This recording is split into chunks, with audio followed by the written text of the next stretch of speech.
Hey, and just a quick reminder that the audio-only versions of these Vital MX interviews are available on the Vital MX podcast page.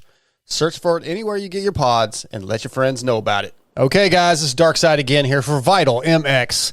Today I've got privateer Ryan Breece on the phone. What's up, Ryan? What's going on, dude? Hey, Darkside. It's going, man. We're just another day, another dollar. We're keeping on two wheels, though, that's for sure. Yeah, How are man. you doing? We're getting to that time of the year, man. Supercross is coming. We got to stay healthy. Yeah, that, for sure. That's it. Like, starting to kick off some cardio stuff. And, yeah, like, boot camp's prepping, man. It's going now. Well, before we get into boot camp and all that, I want to go back to the beginning of 2022, Supercross. You basically did your own program, right? You went out, got your own sponsors, did it all solo. Yeah. No, I did it solo. My fiance, McKenna, she kind of like agent worked it for me during the summer. And then I made some deals on my own as well with a few construction excavating companies, like an airplane pilot. And yeah, we like threw something together on our own deal with Yamaha motorcycles. And we had a local dealership. And then as time went on, you know, the results start happening and more people want to help. And we had a couple more dealerships that popped in. And yeah, I mean, they were like buying me boots and stuff that I couldn't get because I wasn't like a factory guy or whatever you want to say. But yeah, I put it all together and yeah, man, I couldn't be more appreciative of how I did it. It was pretty gnarly.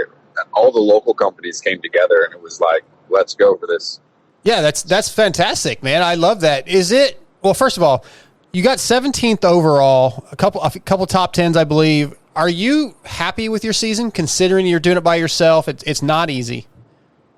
Yeah, I mean, you know, I actually, like, all summer long, we were kind of contemplating on, like, what is a realistic goal for us, you know? Yeah. And what is compensating for what we had and what wasn't? And, I mean, yeah, we're happy, we're pleased, we stayed somewhat healthy throughout the season. That's the main goal, but, like, you obviously want more, you know? Like, you could have done this better and you could have done this right or wrong, but I guess in the long run, we're satisfied, but there's always more that we need and want for ourselves, you know? So the determination and drive's like, it was pretty strong all summer.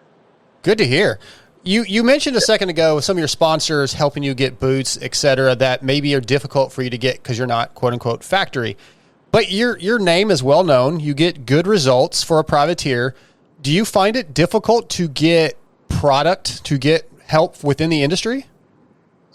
You know, I don't want to name any names, but it is so hard on a couple of these different companies who are only giving to a certain amount of riders or who they're buddies to, and that's where it's hard for me. But I feel like we have a good representation and we present ourselves pretty strongly in the community. And you know, we're so tight knit in the industry, so I think you're either on the good side or you're on the bad side. And if you're on the bad side, you're not getting support at all whatsoever. So it's weird to find this fine line with the companies who are just product only. And yeah, man, we do have a couple complications when it does come to that. And it's crazy because putting our own deal together with all these companies, we're coming up with some monetary support because, I mean, it takes, I don't know, $80,000 to $100,000 to run this privateer program that we have. We're starting to get, you know, a couple tens grands or so, you know, like for entry fees and whatnot. But we find it hard in the motorcycle industry itself to get product out of those companies. So yeah, it's just a weird, difficult spot we're put in for sure. Well, that surprises me, to be honest. Is that the biggest struggle for you as a privateer, or is there something else that even is a bigger struggle? What is the biggest struggle of being a privateer? So with that product being not available to us and we're not being able to get that for, you know, like some promotion wise, that becomes a struggle because then we're financially having to fork out those funds to that certain area where we would really like to just keep it focused on getting our entries paid, our flights and the transportation to the races and stuff covered. So we're not having to stress on that if like, oh, we've got to get 15th place in order to make $2,000 so we can race the next 3 weekends. That's where it comes hard. I would kind of have to just similarly put that in perspective, whereas, it is kind of difficult to come up with some monetary support. Like, I guess for me, I put myself in the position we need to race as many races and off-season races as we possibly can, just in case, if we don't have that monetary support, I'm having to go I'm having to live in the van and go race to race and just doing it the hardest way possible. And, not even really bank off the other monetary support offers. Just that's where it becomes super difficult. Yeah. Now, so go ahead. That's just a super fine line there, where if we are directing our money to product or other things like that we're needing, and we do have to keep safe. We have to have a good helmet, a good gloves on us so we to prevent rug burns and rock burns and boots and stuff like that. Right. That's just the end goal of it. But if we were to put our money elsewhere, I think you would start to see other people and myself start to compete with the top factory guys. I mean, maybe not the $1 million guys. You're looking at Roxon, Tomac, stuff like that. So the parts allowance accessories are not there. But you know what I mean? You're competing with the guys who are right there on a factory level. Totally understand. So when a privateer type team, quote unquote, it's hard to even define these teams anymore. If they, sometimes those teams offer you deals, maybe there's not a lot of money involved, or maybe they're not paying you a salary, but they do cover your travel. What are the positives and negatives of riding for a smaller level privateer team? And why did you choose to do it on your own this last year or this year? Really, I focused on, we were out for the year of 2021. So I had no data behind me to even get on a team. If I had the choice, I would jump on a team immediately. It would take the stress right out of my brain and release some pockets. I think I would actually be putting some energy back in my pockets. Okay. No need for money. Yeah. So that's where we came down to a halt, where we're like, you know what? The only way we can go racing is if we get some local people back on board, and then let's try to see if we can make an eye for ourselves and get on this thing. As far as being on a team and not, I don't know if there's a benefit or non-benefit, other than where you have the people you want around you, which is a positive, and also that is a negative, because you don't have all the suspension guy, you don't have the motor guy, and those guys are important people that teams do have. That's a big benefit on a team program. Yeah, of course. It takes some of the stress out, and then if you're having a problem, you have somebody there that really knows what they're doing, right?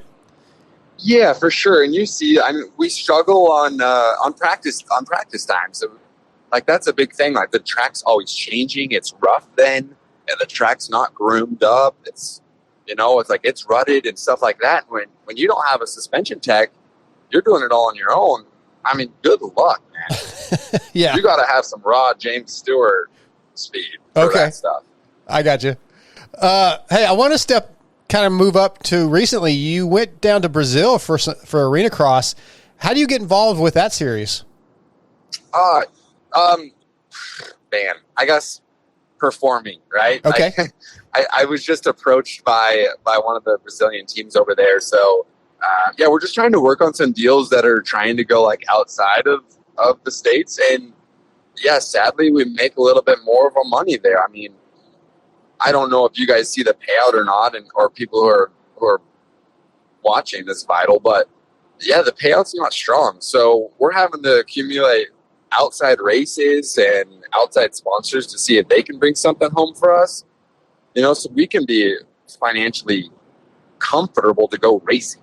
Yeah. It's not comfortable at all, but in order for us to go racing, I think that's a main part. If we got to shuffle some races around and see if we can't do some outside exposure. Was it a good experience going down there? How was the trip? Yeah, no, it was actually a lovely experience. I went there, raced, I got on the podium there. The two guys were absolutely killing it, like just super fast. But yeah, you run into little situations like you run different tires there, and just a little funky stuff, it's not home base. So you hop on the bike, hope for the best, and just kind of, it's a learning experience until you nail something down. So, we gelled really well with the team. And I think this next coming year, I should be focusing on that Brazilian Arena Cross. We're just kind of waiting to see how everything shapes up. But it was a good time. And then after the race, I got to spend a little bit of vacation time with my now fiance. Yep. And we enjoyed some tropical scenery. It was pretty cool. I have that in my notes. I was going to get to it, but yeah, you finally, man, after all these years, you finally asked McKenna to make her an honest woman, dude. I did. I manned up finally, and with the season that we had, I told her, I said, "Hey, we're finally made a little bit of coin. Let's go dish this stuff out." So good for you.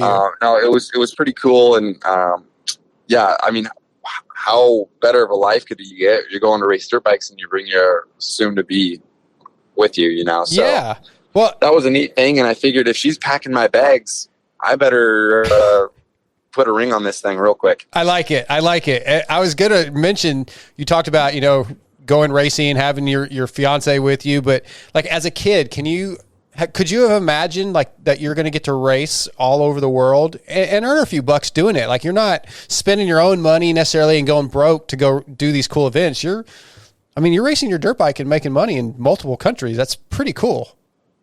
Yes. And I'm extremely grateful. Like more than 3 times a day do I look up and just tell the Lord how blessed I am. Even my fiance now, like we have times where it is just a big struggle, but then you look at these times where like, gosh, you're traveling the world and you're doing it racing dirt bikes that maybe you're not making so much money, not yet anyway. It's keeping the dream alive. That's what's really cool. It's mentally, it's I don't know. It gets you to where you're a happy point when you're moving like that. That's cool. Yeah. What about World Supercross for Rick Ware? I know you didn't get the results you were hoping for. Didn't get a ton of time on the bike leading up to it, but I think 17th and 16th overall, the first 2 events. How was the series? How'd you like the format? Oh, I have to give a huge shout out to Rick Ware for investing his time and his energy with me. That was super cool. It was a very quick situation. Like we were all prepped up, thought we were ready to roll, but then I'm having to run my old bikes, prepping up for it, and then riding the race bike. But there was only 3 days that we got to prep up for it due to just lack of finding motorcycles. I think that was just kind of a worldwide hit, right? That everybody took, and that was extremely hard. There was, what else can you ask for, really? You're just kind of throwing up a machine, and we were testing so many things with only 2 days of prep, and then get 1 day of just try to ride the bike how it is. But it was just completely different from my practice bike. So, just a little bit of difficult times there. But the World Supercross was pretty gnarly. Like the action was so tight, and you almost were worried at the end result. You were almost worried so bad because it's like you're tired. Everyone else is so tired, and then they're going 20 miles per hour, like just monsoon every single corner, and then you're hoping you don't get hit either, So I mean, it was fun. The layouts on the tracks, it was kind of like a single file line. There wasn't much options to do there, so it was like the whoops weren't too big, so the separation wasn't too crazy. But I mean, like the winners won, and the losers, like myself, they sucked it up. That's for sure. Well, what did you think of the format, though? It was very similar to a Triple Crown, but less time in between. And if I'm being honest, like as a fan, I thought it was cool. It's like, oh yeah, man, you can get no time to rest. Let's go, get back to it. I thought it was kind of interesting. I'm sure as a rider, you were like, oh my God, I need a break. I need to check a couple things. But I thought watching it, I thought it was really cool. Yeah, and if you're a sprinter, if you're really, really good out, for the first 10 laps or whatever on Supercross, like that's your jam. Yeah. You know, and I thought that would be cool. Like it actually was pretty sick, just having to smash it the whole entire time, right from the gate drop to the finish line. But you know, like you kind of could tell they started. I think it was a 5-minute break in between for the first round, and then we went to the second round in Australia, and they gave us more time. So Yes. I think maybe people were complaining a little bit, but yeah, really like the tough guys got it done, and it was cool. It was just, gosh, man, there is no time. If you have a bike problem, like good luck. Yeah, you know, if you have a flat, you're screwed. We didn't have a backup bike or anything. Like we just winged the deal, right? Just threw a bike together and just ran it. And I crashed in Australia, and then I've got bent bar mounts and bars running for the last 2 races. So that's where it could really, really bite your butt. Yeah. So, I mean, there's pluses, there's negatives. I mean, I think the layout was good, but for that type of racing, I don't know. I think I would kind of prefer to open it up a little bit. Okay. Tight racing is nice though. Yeah. You know, I like those the go go go. That was cool. Yeah, I enjoyed it watching it. Last question, man. Just what are your plans going into 23? Do you have a Supercross plan set up? Do you know what you're doing? I would like to hope so. You know, like November. Yeah, it's almost there, dude. Going time. Yeah, it's almost there. We're all prepped up. Like we're doing it on our own deal. Like we're doing Ryan Breece Racing with Yamahas, and just kind of waiting for a couple other things to fit in place. But we're here in SoCal now. I got to finish up some German Supercross series. I guess not finish up. We're starting the German Supercross series, so I'll be heading out to Germany on Monday, and then I've got a few more off races to hit as we're just kind of prepping up, and it's pretty much go time. But I've got a few local companies that are hopping on board, and I mean, like, I'm hoping that it's going to be better than last year, but also like everything is so delayed, so we're kind of waiting. You know, like November 15th is where we should be having like all the bikes, see the race bike, and everything prepped up. So I'm freaking excited, man. I just want to make sure that I've got a good prep going into it and making sure like I'm super fit. That's my main goal. Yeah, you got to get fit like me. I'm getting fit, Ryan. I see you've been grinding it hard. So, yeah, dude, I need to get on that bicycle grind with you, dude. Yeah, well, trust me, it's not that big of a grind. It's still minimal. I'm getting old, but I'm getting there, man. I'm getting there. I'm trying to get my butt in shape so I don't get too old too fast. But dude, I like it. Yeah. And, you know, I'm training at the Grindstone Compound for now. So, okay. Carrie Shear, she's got us dialed in, and, like, we're just now looking to get tons of seat time. Like our heart rate's pretty where we're at. We had a long summer to get that thing dialed in and making sure we're moving on the bike and stuff. But now it's like, yeah, get some seat time. Let's dial in this 23 and go from there. Awesome, man. Well, good luck at the German rounds. You always do really well there. And I look forward to seeing you in just a couple months in Anaheim. Yeah, thanks so much, man. I appreciate it. I'm stoked for the opportunity that arises, and hopefully we can stay in touch. Absolutely, man. You know, I always try to check in on you, so I'll see you in Anaheim, and we'll do this again once the season gets rolling. It's not that easy for you to stand out anymore, buddy. You chopped all that chop off. So yeah, but I'm still beautiful. Yeah, you are. You are. Great to hear from you, bud. You too, Ryan. Tell McKenna I said hi, and I'll talk to you guys soon. Will do, Darkside. All right, Thanks. see you, buddy.